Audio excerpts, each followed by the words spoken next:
is the question, is there a difference between the Buddha and a Buddha? The basic answer, the straightforward answer to this is yes, there is a difference. It's not a difference of type, it's a difference in emphasis, significance, and chronology. So, what does Buddha mean? Buddha just means awake, awakened, awoken. And the idea is that anybody can be awakened. Okay, so when we're talking about a Buddha with a small b, that can be anybody who's sufficiently spiritually developed to be awakened.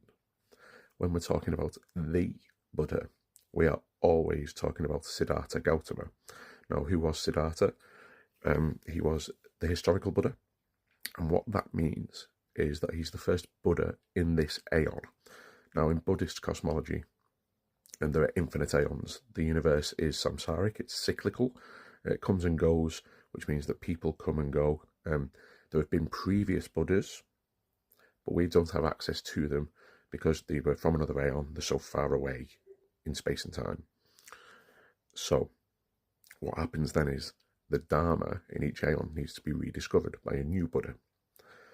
Siddhartha in our aeon is that Buddha. He rediscovered the Dharma, taught it for the benefit of all beings.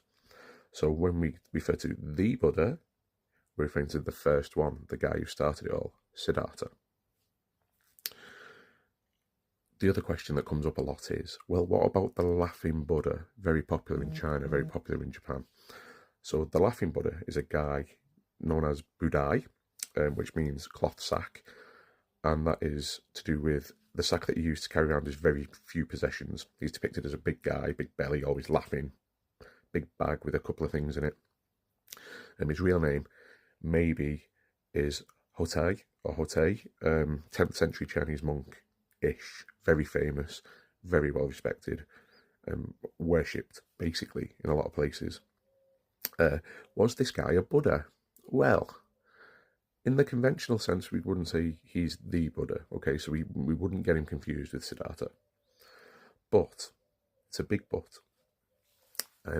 In his death note, in the late 900s, he wrote that he was a reincarnation of Maitreya, which is the future Buddha.